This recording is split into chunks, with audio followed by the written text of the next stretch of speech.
The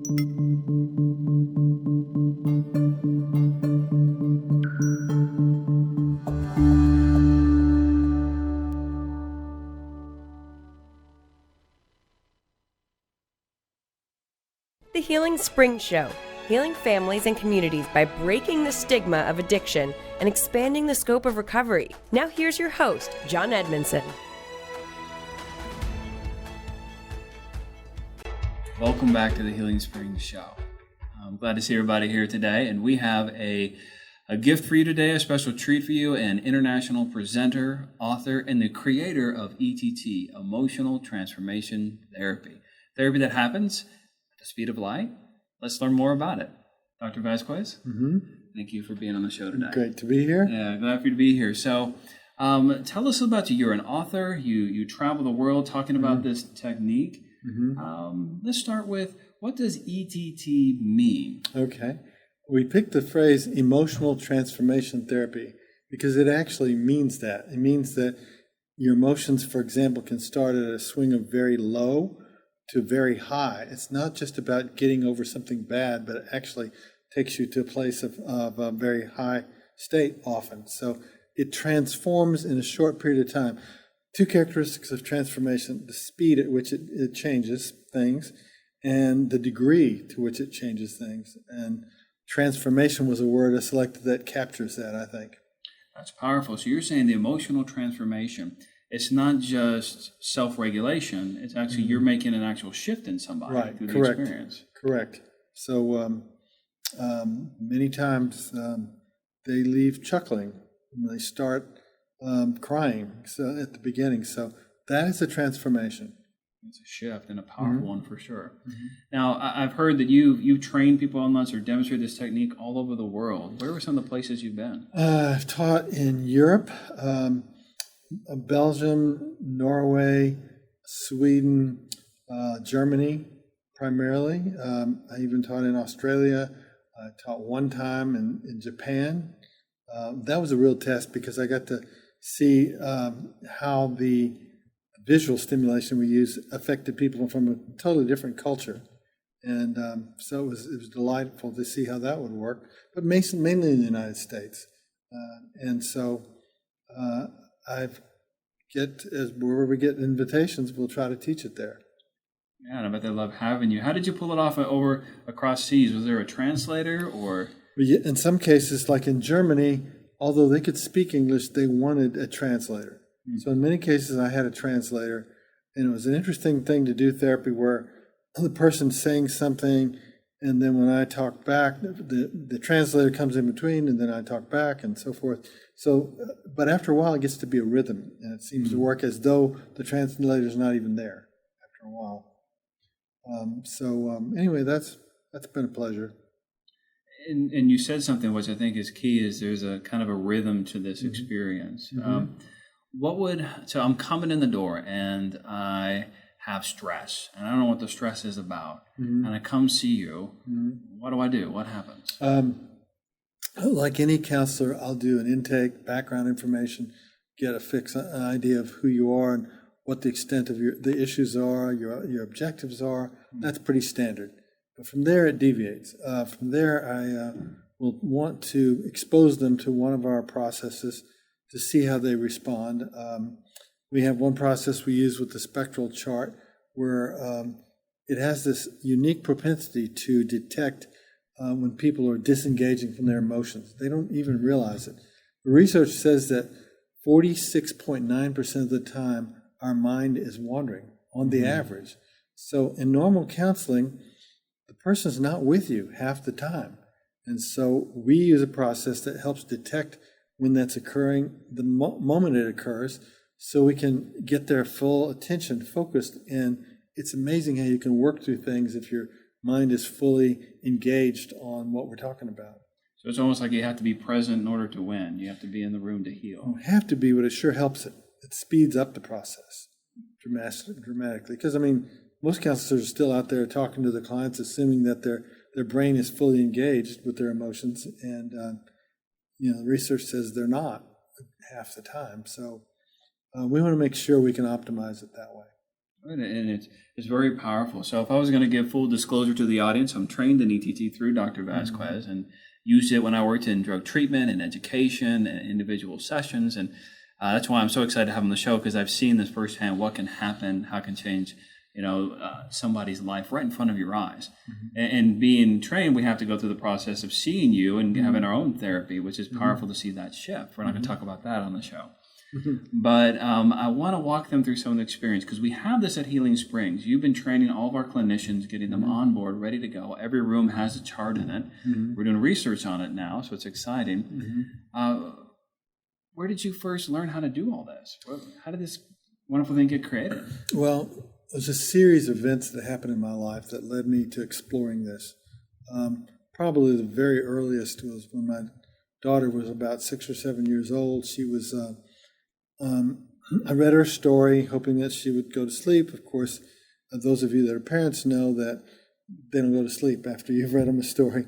So she asked me to come back and leave the light on for about 20 minutes to come back and check on her. So I came back in the room, and she was had a look of awe on her face, and I asked her what happened.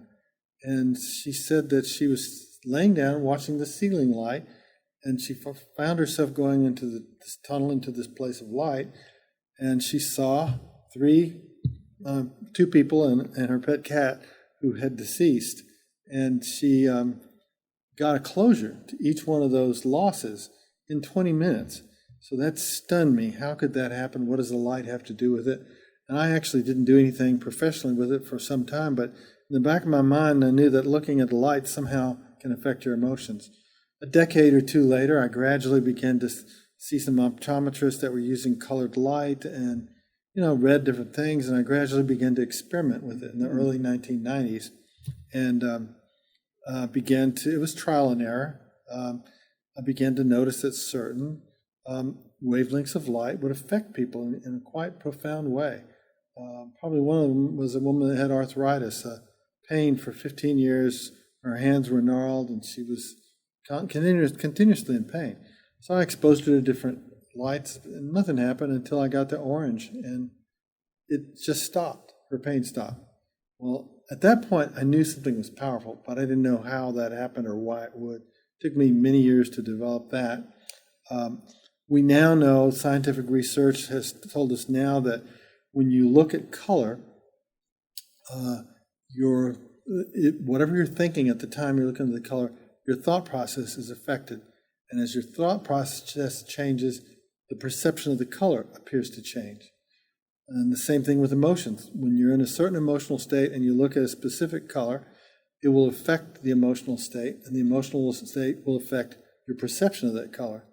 Same thing with language. This is why we get people to talk. As you're talking about something, as you're looking at a particular color, the color will affect your language, and your language will affect the perception of the color. And so you're saying that just looking at a light can change how you feel? Well, it's not quite that simple. I would say that it has to do with, you can find precise lights and colors that have a greater impact. A lot of people know that, for example, interior design people make a living trying to develop color to set up the mood states in certain homes and so forth. People in business spend millions of dollars on packaging and information about color that will help sell their products. So the business people have been doing this for some time. Millions of dollars has been spent on what colors pills should be made that will cause people to take certain pills and have certain effects. So that's been in that area for a long time, but it really hasn't been used as a therapeutic process that much until I came along. And and it's not just any color, it's what is the state of mind you're in while you're viewing a specific one. And the other strength is that it can elicit what we call implicit memory, memories that are not conscious to you, that are relevant to a certain issue. It can bring those to the surface so that you have a chance at that. For example, in trauma and addictions particularly, the parts of the brain involved in changing those conditions are implicit or buried. They're not conscious to the person. Hidden to even the person. So, research shows that conscious verbal dialogue won't change it for the most part. You can tell you, don't take that drug, okay? Is it going to work? Those of you who dealt with addictions know that it's not that simple. But if you can get to the underlying factors, if they emerge about what is the source or the template to that, then you can change the thing by changing sort of the blueprint to the addiction. I would say a little bit more about that. The method I use is called the addictive template model, and it's designed to get the underlying causes that cause the addiction in the first place that people aren't conscious of, and that's very difficult to get to through most therapy, and that's why it takes so long normally, because it just doesn't reach that part of the brain. And so if you can access it quickly, you have very dramatic changes.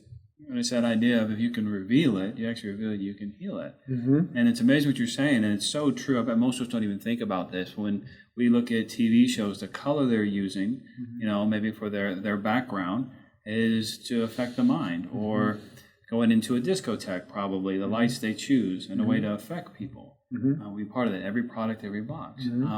So let's do a quick experiment here real quick. I wonder if we can we change the lighting in the room to see what's different? So, Dr. V, can you tell us pick a color. What would you choose? Let's pick orange. Orange. Can we have orange on the set? Got any orange? It's coming. Let's see here. Is orange coming?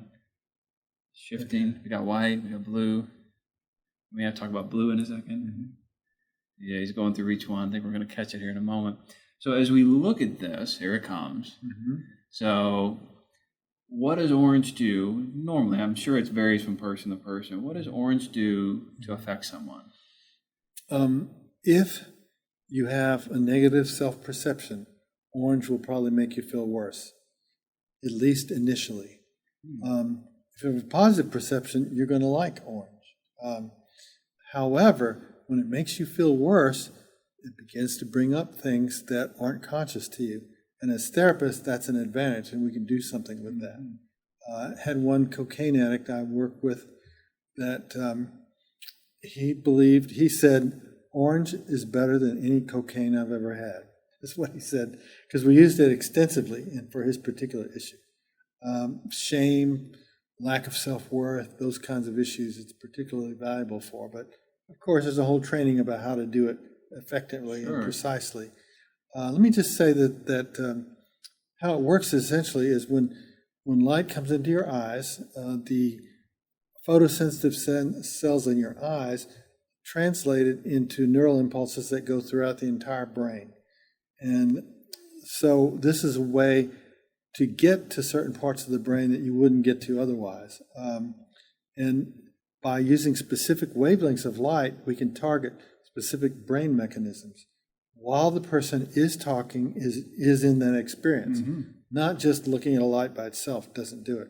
It's a combination of going through a particular experience and getting the light exactly correct. I'm talking about to a single point of light. We're not talking about just blue in general, but there's specific blue that will affect you. We have equipment that allows you to get to that specific one. It's that precise. It has to be that one. So optimally, yes. Optimally. So you said orange has to do with self-esteem. Self-perception. Self-perception. So that because it could be about a negative self-perception or a positive one, but those issues are often associated with that color. So each color has its meaning and its emotion to it. Yes. So if you're watching right now and you're having challenges with self-perception, then maybe you need to come on in. Or if you're feeling really great right now, then you might be okay. What's another color we can look at? Well, there's some unique ones that have very specific effects. For example, there's an indigo color that we have that is particularly good in addictions. We get people with extreme craving states. If we get the exact right wavelength of light, within 10 minutes, it neutralizes. I'm talking about physical symptoms, craving to the max. I just worked with a guy the other day, smoking, and he did methamphetamine, and he was a sex addict as well. So we did this work, and as I use that, there's other things we have to do first, but when I get to that particular wavelength for the craving, it neutralized in about 10 minutes. I'm dealing with heroin addicts, with addicts of a variety of types. And it's just hard to believe until you actually see it. But I do live demonstrations in my training. I bring in a heroin addict that's actively seeking and craving it, and we neutralize the craving in about 10 minutes. Now, that doesn't last long term unless it's done in a sequence where we've gotten some of the underlying template to the addiction completed first, and then you have a long-term effect. And so you don't have to beg them to quit doing it. You don't have to try to talk them into it. You don't have to yell at them for them doing whatever drug they did. You just have them on a particular line, ask them to talk about this. In AA, is called stinking thinking, irrational thoughts that they have about this. And for example, cigarette addicts will just say, well, we're all going to die sometime. I mean, they rationalize it. Rationalizing, it's just one drink. But so we do this process, and they begin to come to their senses, because in the brain, the part of addiction that's affecting is the orbital frontal cortex, just above and behind the eyes, and that's where your decision making is the primary function of it. And when your decision making goes out the window, you're going to make judgment mistakes. And in addictions, it standardly doesn't function well. And that particular wavelength causes it to function better. So it improves it. And so as we have the show, we have so many different people that come on, Dr. Vazquez, and it's a lot of people who, from multiple forms of therapy and treatment. And there can always be this, well, I think my way is better, yours. You're actually just kind of saying this is a really effective on you seeing yourself.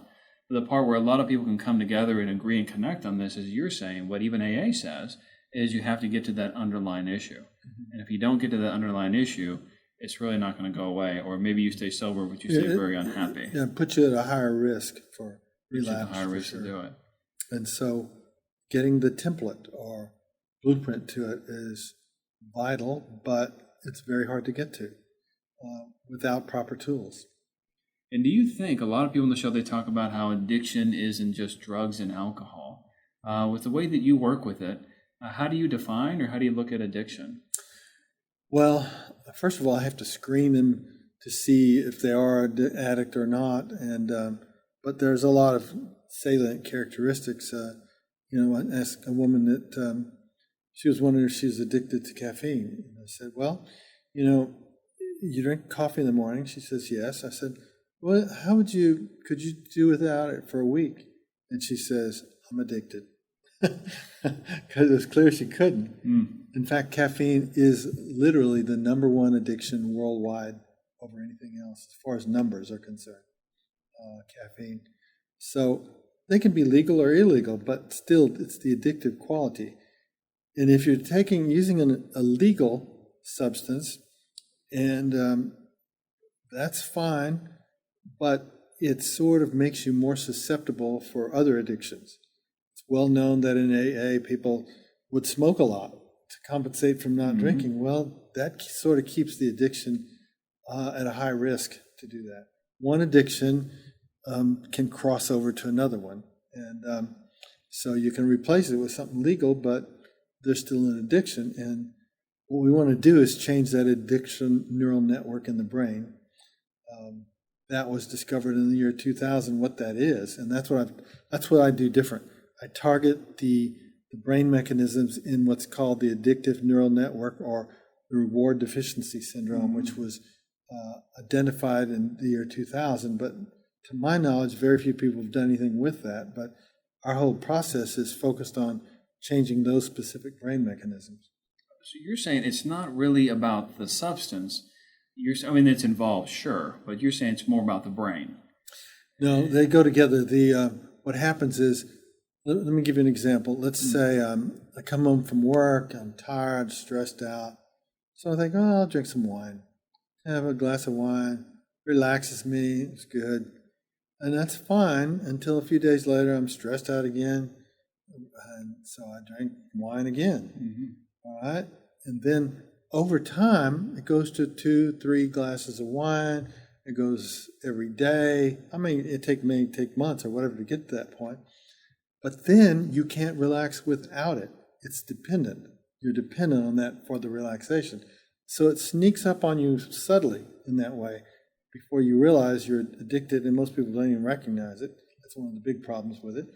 But you get your pleasure from that, and you lose how to gain pleasure and how to relax without it after a period of time. And so there's nowhere else to go but the substance. Go right back to it. Yeah. So then it's a self-defeating cycle. Mm-hmm. So I create a problem, the problem creates a problem, and I go back to the problem again to get help. And what's worse, let's say you and your wife were having this wine, and one person is not susceptible, but the other is. Mm-hmm. By doing it every night, it's a different story for another person. So addiction, some people get caught in it more easily than others. In that particular case, if you have a background where you're not very well developed on how to manage your emotions, you're going to be more susceptible to use something else to help you manage them. But if you have a background that's not set up that way, you're less susceptible. So this is why some people get addicted and others don't. There's more reasons to it than that, but that's part of it. So anyway, do you have other questions? Yeah, I'm thinking of some. So as we're looking at it, I'm thinking about this chart we have behind us. Mm-hmm. And of course, if you're a client of Healing Springs, you've had ETT therapy, you know what that is. But people who are watching, they're wondering, what's that chart about? Well, this chart happened. Tell you how I developed it. I was teaching in Germany, and I had one day off. So I always wanted to go see this well-known castle there. So I get on a train in Germany by myself. I can't speak German. And in the train station, each train station, when you stopped in Germany, it was close, the glass window was close to the wall. And each train station in Germany at that time, I don't know if it's still the case, was painted an entirely different color. One train station would be red, the next one would be blue, the next one would be yellow. And so I was distressed at that time, and so I would look out the window at each train station at each different color and think about this issue that was disturbing me. And by the time I got to the destination, I was euphoric because it had all released. And so I discovered it that way. And then I found the spectral chart that is unusual because it brings out the colors to the maximum level. In other words, yellow may not affect you much, but it may affect you on this chart because it's the most pure yellow you can get. And so I figured if I could get the heightened, saturated yellow of each color, that I could, it might have a greater effect. And sure enough, it does. So that's a little bit about the development of how I got there. First it worked on me, and then I had to find the optimal color that is just as bright and clear as it could be. And so how would that work if I'm looking at this chart and I'm talking to you? So the first question, I think a lot of people, they may hear this and go, this is about colors. Mm-hmm. But what would happen? They're sitting in the room with you. What would be the experience? I would ask them to talk about whatever issue that's disturbing them as they look at a specific color, and maybe even look at it at different angles to the right and to the left. And then as we go through another color, I ask them to talk about the same thing. And often the emotional tone will shift as they look to a different color. The next color, they may be more agitated. Then the next color that I shift them to, they may be more sad. So you'll see that the color affects the emotional state. And once I get an idea of which color affects them in what way, then I can custom tailor it to that person. We have what's called resource colors, some colors that they feel really good on, and they feel naturally relaxed and so forth. So if we're in trouble, I can take them to that resource color if they're too distressed. But actually, we want to go to the distressing emotions as much as we can so we can completely transform them, turn those around. So what happens, what's unique with this, that I don't know anything else that does it, is the colors will appear to distort when the person's losing their engagement with their own emotions. And so this chart helps me know if they're engaged, fully engaged, and when they are, it works better because they can process the emotion much more quickly. It's almost like a real-time feedback. Yep, absolutely. It's almost instant, too. Yeah, which would make more powerful. That would make therapy quicker because you actually, in that moment, you know when they're present, you know when they're not.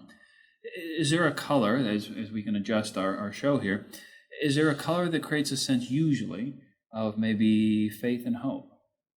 I'm sure people would want to ask that. I wish there is, but it's very different from one person to the next. Yeah, that's why we do the assessment and check them out, how they respond to each one. There's not a good color or spiritual color or a better color. It varies. I used to think that, for example, the indigos and the violets would be more calming, but some people don't have that experience. So we have to first assess that before we know. Oh, so they can't just say, because I've seen a lot of books out there, they say color therapy. And they say, okay, well, I guess, okay, purple is always this, green is always that, yellow is always this. And I'm guessing there is a theme, but then it's going to vary from each person. So maybe... For example, if your best friend was in a car wreck with a blue dress and she was hit by a blue car, and you've had a lot of associations with blue that are negative, your response is going to be very different with blue than somebody else's. And so you actually, part of it can be learned. You can learn by association. When people look at blue, some people often talk about the ocean, but others don't. And so we have to see what their associations may be. This is something people really have to get trained about, really have to connect. Absolutely. Yeah, and are we, someone, I'm sure is going to ask the question, are we throwing therapy out the window then? Are we no longer talking to people? Are we just showing them lights? The foundation is interpersonal. It's an interpersonal form of therapy. You don't just do it by yourself, for the most part. The person is talking, and what happens is the scientific research has shown that the single most important factor in all of therapy is the therapeutic bond. So we still believe that's highly important, but we're bringing something else into it, and that's visual brain stimulation simultaneously while the bond is there and while they're talking about their emotional distress. And that simultaneous conversation becomes very elevating and very transformative. So no, we're not just turning them over, go look at colors and you'll feel better. We still have the therapeutic process. They have to trust me enough to do it to start with, and feel comfortable enough with me to disclose what's going on. And then they have to be willing to cooperate with the process to look at the specific colors we need. And sometimes it's not just this color, it's really specific wavelengths of light, because we have a light device we use that there's like 255 degrees of red. So we want the exact one that's going to impact them the most. And this is general. This chart is general. It has the specific colors, but I say we have another means that is much more specific than that. And because there's so many variations, the client themselves often cannot see the color accurately. There's a thing that's pretty well known that you're looking at one color for a while, and then you look at another. The first one affects how the second one looks. So that has to be thought about and factored in when you're talking about it. And adjusted a little bit. So we have a couple of things on the table I want to talk about. There may be some success stories that you mentioned before. They asked me that coming in. They asked about the chart, so I'm glad we talked about that. When I put that on the table, a lot of the film crew were like, what in the world are those goggles over there? If I walked into a therapy session, I'd have a question mark. Yes. So how does that work? I discovered some time ago that allowing a tiny bit of light into the periphery of the eyes affected the brain quite profoundly.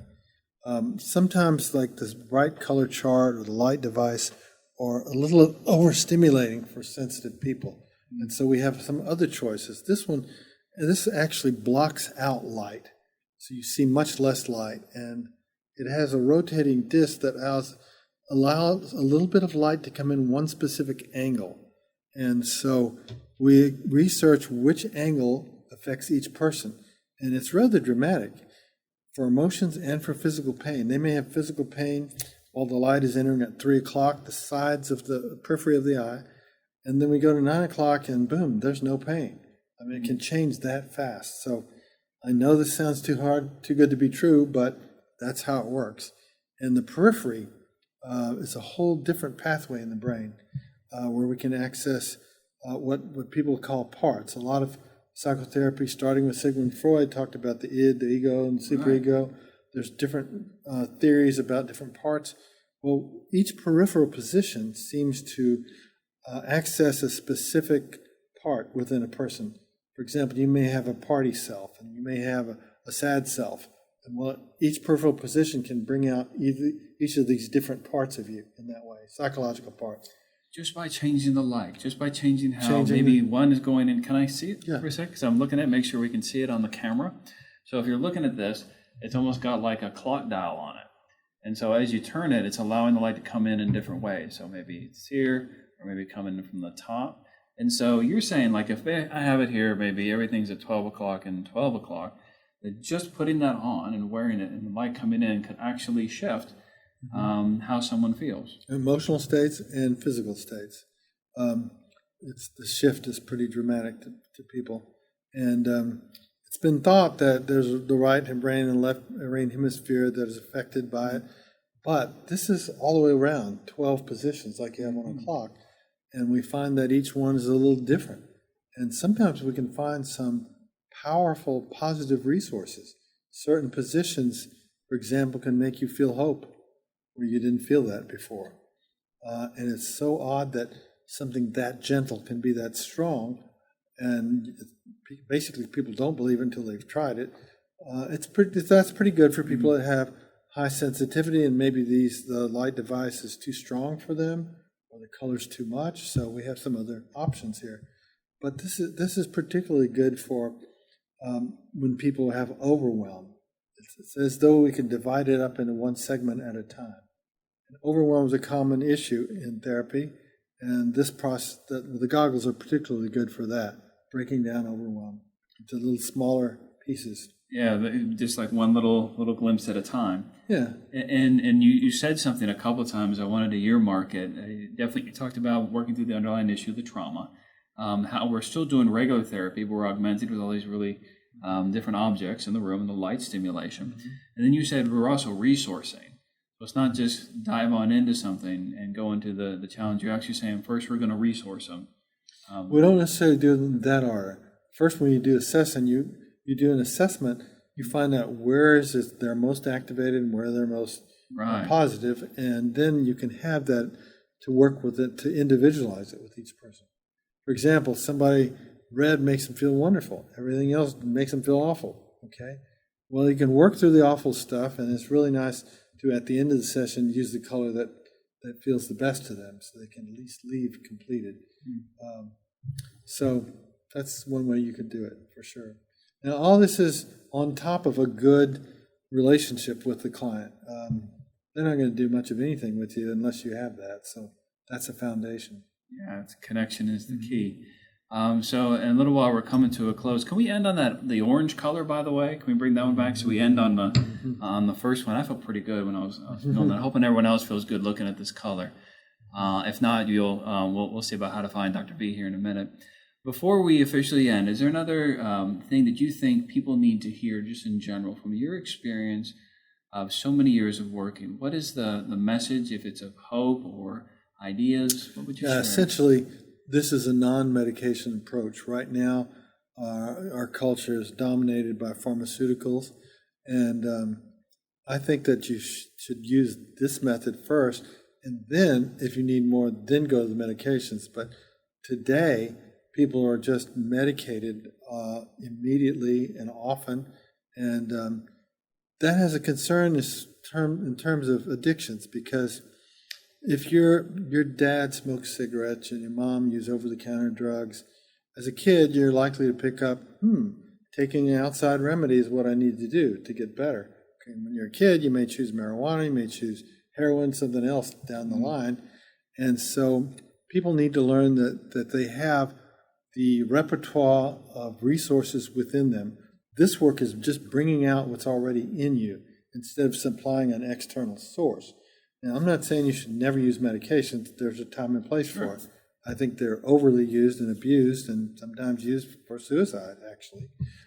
So this is a non-medication approach that actually, in many cases, appears to work faster than the medications themselves, except for Xanax. I haven't been able to do it as fast. Nobody works at the speed of Xanax. Xanax is pretty fast, but most all the other ones just works faster.